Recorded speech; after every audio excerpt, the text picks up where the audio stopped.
উম, আহ, আজকে একটা গুরুত্বপূর্ণ টপিক সম্পর্কে আলোচনা করবো, যেটা হচ্ছে কি সিটিজেনশিপ। সিটিজেনশিপটা কি? হ্যাঁ, এই টপিক থেকে জেনারেল অ্যাওয়ারনেসের অনেক সময় 1-2 মার্কের কোশ্চেন থেকে থাকে। হুম জেনারেল অ্যাওয়ারনেসের। তো সেই সম্পর্কেই বলবো। সিটিজেনশিপ, আমাদের যে কনস্টিটিউশনটা আছে, এই কনস্টিটিউশনের 5 থেকে 11 টোটাল 7টা আর্টিকেল আছে। এই আর্টিকেলগুলোতে পুরো ক্লিয়ারভাবে স্পষ্ট করা আছে যে আমরা ভারতে সিটিজেনশিপ কিভাবে পেতে পারি আর কিভাবে সিটিজেনশিপ বাতিল হয়ে যায়। হুম টোটাল 7টা আর্টিকেলে ক্লিয়ার করে বলা আছে। হুম যদি কোনো ব্যক্তি ইন্ডিয়াতে জন্মগ্রহণ করে, তো সে কিন্তু ভারতের নাগরিকত্বটা পাবে। হুম যদি কোনো ব্যক্তি ইন্ডিয়াতে জন্মগ্রহণ করে, এভাবে পাওয়া যায়।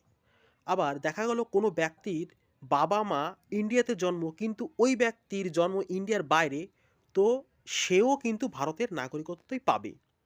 আর একটা আছে রেজিস্ট্রেশনের মাধ্যমেও হয়। আর একটা ন্যাচারালাইজেশন, যেটা হচ্ছে কোনো ব্যক্তি যদি 12 বছর ইন্ডিয়াতে টানা বসবাস করে, তার মাধ্যমেও কিন্তু নাগরিকত্ব পাবে সে। তো চারভাবে হুম চারভাবে পুরোপুরি ক্লিয়ারলি বলা আছে কীভাবে আর কি নাগরিকত্বটা পাবে।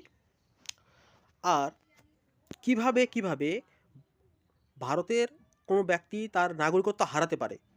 এক হচ্ছে,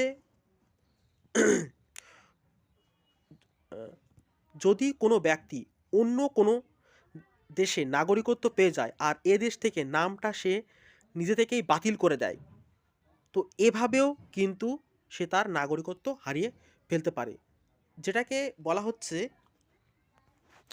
বাই রেনুন্সিয়েশন এটাকে বলা হয়। আর যদি কোনো ব্যক্তি বাইরের কোনো একটা কান্ট্রি বাইরের কোনো একটা কান্ট্রিতে মানলো সিটিজেনশিপ পেয়ে গেছে আর এখান থেকে অটোমেটিক্যালি বাতিল পড়ে গেছে, তো এটাকে বলা হচ্ছে বাই টার্মিনেশন।